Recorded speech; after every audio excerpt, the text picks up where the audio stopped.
Sultan the President, Misteri Pena Berkepala Naga Emas. Penulis Indra Adil.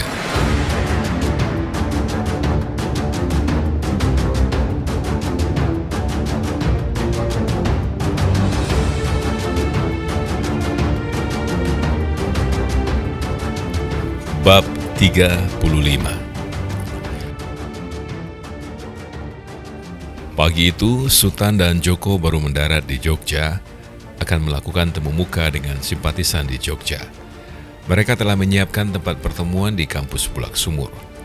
Buat Djoko Sampurno, kehadiran di Jogja ini punya kenangan manis yang cukup berkesan. Pacar pertamanya orang Jogja. Maklum, ia berasal dari Solo, bahkan masih keturunan bangsawan Keraton Solo. Entah keraton yang mana. Tapi Sultan pernah diajak Joko dulu ke rumah keluarga besarnya di Solo, dan Sultan melihat silsilah keluarga Joko yang berasal dari Pangeran Senopati, raja pertama Mataram Islam. Pokoknya, Joko orang Keraton Solo lah, gak salah lagi. Tetapi sehari-hari ia tampak bagi orang kebanyakan. Bahkan penampilannya lebih parah dari Sultan yang masih menjaga image sebagai orang cukup berada. Joko betul-betul aktivis tulen, melakukan advokasi kemana-mana, membina rakyat agar melek hukum, meningkatkan pengetahuan masyarakat lingkungan hutan agar punya kesadaran tidak menebang pohon, membakar, dan membabat hutan sembarangan, dan lain sebagainya. Itulah Joko. Mana pernah ia memikirkan penampilan. Sultan, meski ia juga berjiwa aktivis sehingga pakaiannya juga bukan fokus perhatiannya, tetapi bila mengurus bisnis ia tetap menjaga penampilan. Setidaknya pakaian casual yang dia miliki punya harga lumayan mahal, walaupun bukan yang termahal. Setelah hampir seharian mereka bertemu simpatisan intelektual dan mahasiswa Jogja di kampus Gajah Mada Bulak Sumur, rombongan Sultan Sampurno bergerak menuju Solo untuk besok bertemu simpatisan intelektual dan mahasiswa Solo di kampus UNS Solo. Pertemuan di Bulak Sumur tadi sangat interaktif. Pertanyaan-pertanyaan kritis dan berbobot yang luar biasa rumitnya berseliweran memenuhi ruangan aula kampus Gajah Mada Bulak Sumur. Nuansa kerakyatan sangat terasa dalam kampanye yang berkualitas itu. Hampir setiap permasalahan kaum tani dan nelayan di desa-desa, terutama sekitar Jogja, terungkap tanpa ada yang ditutupi. Kesimpulan diskusi menunjukkan bahwa kemelaratan petani dan nelayan yang berlanjut dari waktu ke waktu tidak diakibatkan oleh kondisi yang disebut kemiskinan struktural. Artinya kemiskinan ini seakan atau sengaja tetap terpelihara agar pengusaha-pengusaha yang notabene pedagang dari kota tetap bisa memanipulir masyarakat desa untuk bertani menghasilkan komoditi yang pedagang butuhkan. Sialnya buat orang desa, semua hasil bisnis yang terjadi tidak membuat peningkatan taraf hidup petani dan nelayan. Karena peningkatan hidup petani dan nelayan berarti peningkatan pendidikan mereka. Peningkatan pendidikan mereka berarti peningkatan kesadaran berusaha. Peningkatan kesadaran berusaha bisa mengancam roda ekonomi orang-orang kota akibat peningkatan kesadaran petani dan nelayan dalam melakukan transaksi dengan pedagang yang berarti orang kota. Padahal yang pedagang kota khawatirkan hanya keuntungannya berkurang, bukan kerugian. Begitu berbahayanya keserakahan, mereka tidak peduli pada saudara sebangsa, asal mereka mendapat keuntungan sebesar-besarnya. Karena hal ini berlanjut terus, berarti pemerintah tutup mata pada situasi tersebut, menyebabkan kondisi kemiskinan struktural itu seakan direstui pemerintahan manapun yang berkuasa selama ini. Sultan dan Joko dengan bakat dan pengalaman aktivisnya masing-masing mampu memberi jalan keluar yang brilian dalam peningkatan taraf hidup petani dan nelayan. Intinya, dengan argumentasi apapun, petani dan nelayan wajib dilindungi oleh pemerintah, baik dari sudut pandang ekonomi, artinya pendanaan maupun pendidikan petani.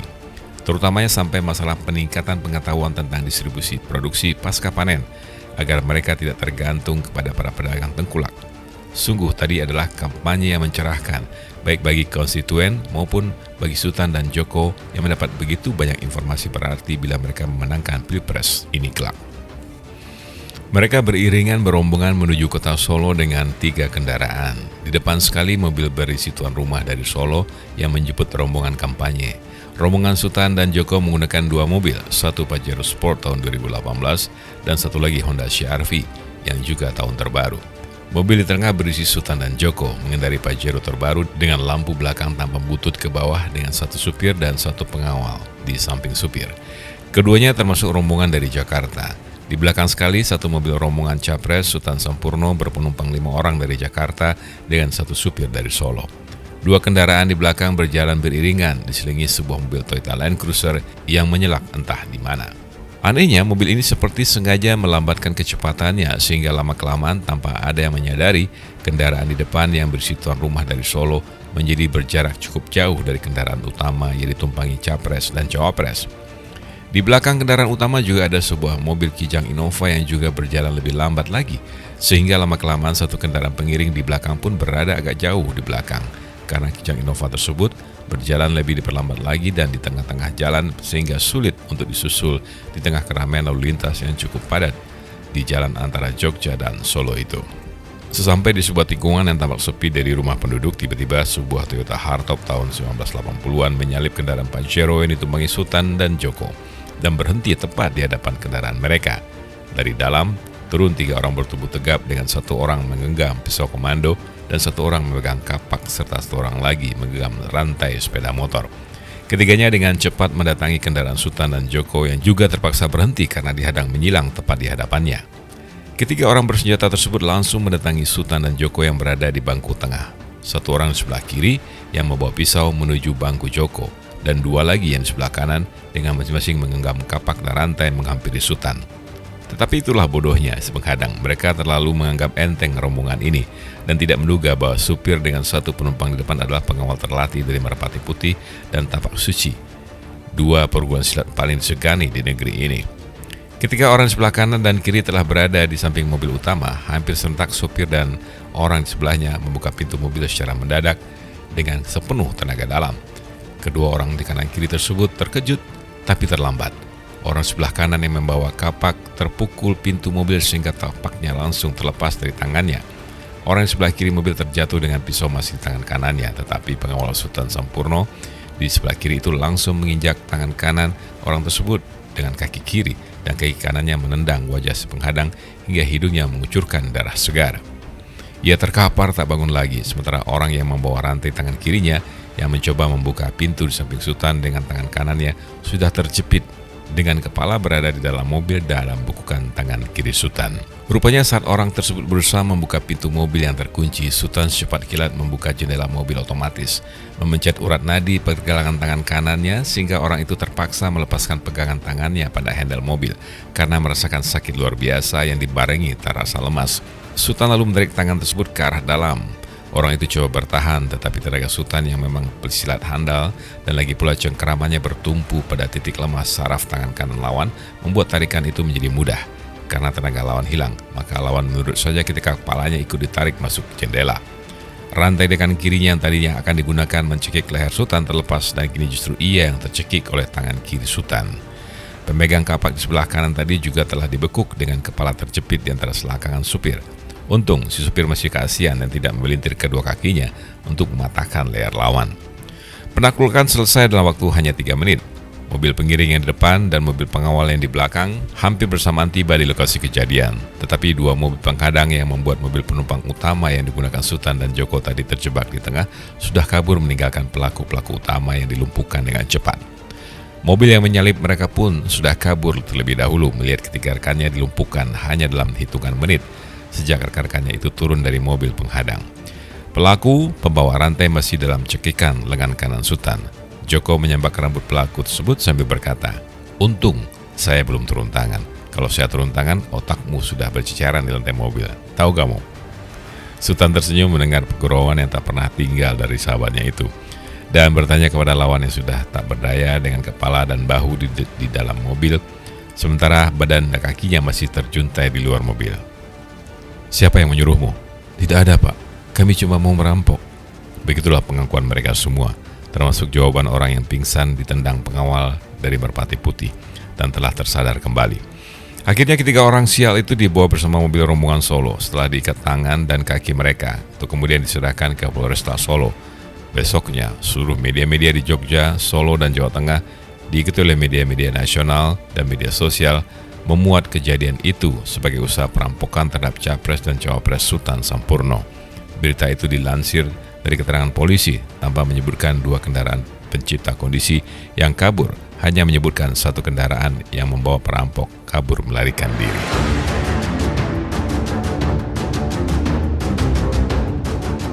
Bab 36. 2 hari kemudian, Sultan keluar sendirian menuju pasar Pondok Gede untuk belanja di Mall Pondok Gede. Mall Pondok Gede letaknya berdampingan dengan pasar Pondok Gede modern. Ia mengendarai expandernya melewati jalan raya Hankam. Sepanjang perjalanan itu kendaraannya selalu disapa orang dengan cara melambaikan tangan. Maklum, mulai pintu keluar kompleksnya sampai pasar Pondok Gede ada sekitar 5-6 pangkalan ojek. Apalagi sepanjang jalan juga banyak berseliweran pengemudi Gojek dari Grab yang mungkin saja anggota koperasi O Transkade, yang hampir tak ada yang tak mengenal kendaraan khasnya itu. Ia pun selalu mengangguk membalas penghormatan dari orang-orang yang melambai ke dirinya tanpa pilih-pilih orang. Di belakangnya sepasang sepeda motor, satu Honda CBR dan satu Yamaha Satria membuntuti dengan masing-masing mengangkut 2 penumpang. Artinya setiap motor dikendari berboncengan. Tetapi di belakang kedua sepeda motor tersebut 2 orang di atas satu sepeda motor Pulsar mengikuti 2 sepeda motor yang mengikuti Sultan. Sultan menyadari situasi ini karena telah ditelepon oleh pengendara sepeda motor Pulsar yang membutuhkan orang-orang yang membutuhkannya. Sultan memakai headphone di telinganya juga guna mendengarkan peringatan-peringatan disampaikan oleh pengendara Pulsar. Sampai di pasar Pondok Gede, ia masuk ke area Mall Pondok Gede dan memarkir kendaraannya persis di depan musola mall yang terletak di hadapan Mall Pondok Gede 1. Hati-hati, 2 orang tetap berada di belakang abang. 2 lagi tampaknya telah menyusul abang untuk nanti menyongsong agar berpapasan atau bisa juga menunggu abang melewatinya. Sultan tidak terlalu khawatir menghadapi keempat orang tersebut. Pertama, karena ia masih yakin mampu menghadapi keempat orang tersebut sendirian. Kedua, ada 2 orang pengawal yang mengawalnya diam-diam di belakang dengan mengendari Pulsar yang tetap berada di sekitarnya. Ketiga, seorang murid terbaiknya setiap hari selalu berada di pasar Pondok Gede untuk mengatasi kejahatan harian yang mungkin terjadi di pasar. Murid ini pun kini pasti telah berada di sekitarnya, mengawasi dan menjaga keberadaan Sultan yang juga telah menginformasikan semua hal di atas kepadanya. Telah berjalan 2 tahun ini, Sultan menyumbangkan 1 tenaga murid silat terbaiknya di tiap tempat keramaian yang berada di sekitar tempat bermukimnya. 1 di pasar Pondok Gede 1, di pasar Keranggan, dan 1 di terminal Kampung Rambutan. Tugas mereka adalah menjaga keamanan dan kenyamanan pengunjung pasar atau terminal dari gangguan pencopet, preman pasar, perampok, ataupun penculik. Setiap hari, pekerjaan adalah mengawasi orang-orang mencurigakan yang diduga akan melakukan kejahatan. Bila orang tersebut atau kelompok tersebut benar-benar melakukan tindak pidana, maka muridnya tersebut akan menangkalnya dengan kemampuan tarung yang memang sudah advance. Sehingga mereka sampai saat ini selalu berhasil menaklukkan lawan mereka. Setiap tenaga ahli silat tersebut digaji cukup tinggi setiap bulan sebagai layaknya seorang pekerja handal. Maklum, mereka bekerja mempertaruhkan nyawa setiap hari. Mereka juga mendapat bonus dan THR setiap tahun layaknya pekerja kantoran, agar tidak bosan dan juga menjaga agar mereka tidak dikentarai oleh penjahat. Ketika petugas ini diputar tempat kegiatannya setiap 3 bulan. Jadi mereka bekerja di satu tempat hanya untuk 3 bulan dan bulan berikutnya dipindah ke tempat lain untuk 3 bulan mendatang. Begitulah ketika tempat keramaian yang sudah masuk dalam pusaran kerja mereka setiap 3 bulan dijaga oleh orang yang selalu berganti. Setelah 6 bulan bekerja di tempat lain, barulah mereka di-rolling kembali ke tempat semula. Begitulah seterusnya. Sultan berniat tahun ini akan memperluas pusaran kerjanya ke tempat-tempat keramaian lainnya. Sultan berjalan dengan sikap waspada, tapi tentu saja diusahakan sesantai mungkin. Ia telah diberitahu bahwa 2 orang yang diduga berada di depannya berbaju berwarna merah cerah dan hitam bergaris putih. Sultan masuk ke pasar bawah mall yang didominasi oleh toko-toko pakaian. Memang berniat membeli celana pendek dan pakaian olahraga. Tidak terlalu lama, Sultan sudah melihat 2 orang tersebut berada di tempat ramai di hadapannya. Sultan tetap menuju kedua orang itu. Ia sengaja tidak menghindari karena akan membuat mereka merencanakan pola baru yang justru mungkin semakin lebih baik dan lebih hati-hati. Sultan menatap ke salah satu dari mereka berdua yang tampaknya menganggap sesuatu yang cukup penting karena dipegang dengan sangat kuat dan penuh konsentrasi. Semakin dekat, Sultan semakin dalam ia menatap mata orang yang mengenggam sesuatu tersebut. Ketika orang tersebut juga memandang kepada Sultan, Sultan memastikan keberadaan Sultan lebih jelas. Sultan bahkan semakin tajam menatap orang tersebut, bukan menghindari.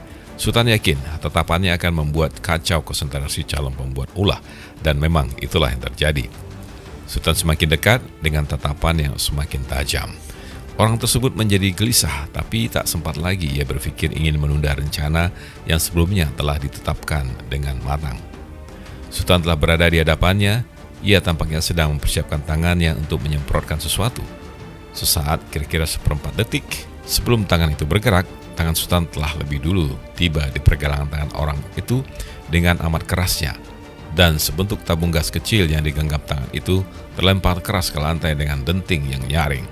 Si penyerang dan rekannya terkejut. Rekannya cepat mencabut sebilah pisau komando bersama dengan 2 orang di belakang Sultan yang juga sudah siap dengan pisau komandonya. Tampaknya kali ini Sultan sulit lolos, dikepung 3 pisau komando di tengah kerumunan orang-orang yang mulai panik. Tapi entah kenapa, ketiga orang yang pemegang pisau komando yang terhunus itu tiba-tiba terbanting secara hampir bersamaan, disusul bunyi patah lengan pemegang tabung gas yang terpental tadi, yang tidak sempat berbuat lebih karena sakit yang amat sangat di pergelangan tangan kanannya. Kedua pengawal Sultan dan 1 security profesional anak buah Sultan yang bertugas di pasar dan Mall Pondok Gede telah selesai pula meringkus ketiga pelaku lainnya dengan mudah. Keesokan harinya muncul lagi berita di media bahwa Sultan diserang kelompok penjahat yang dendam karena operasi kejahatan mereka di 3 tempat, Pasar Pondok Gede, Pasar Keranggan, dan Terminal Kampung Rambutan. Selama 2 tahun belakang ini, terganggu oleh ulah Sultan yang menaruh security amatiran di ketiga tempat tersebut. 4 penjahat pasar ditaklukkan Sultan, 1 luka parah. Begitulah headline yang muncul di mana-mana media. Berita tersebut menjadi viral di media manapun dan menuai simpati masyarakat yang semakin besar kepada pasangan Sultan Sampurno.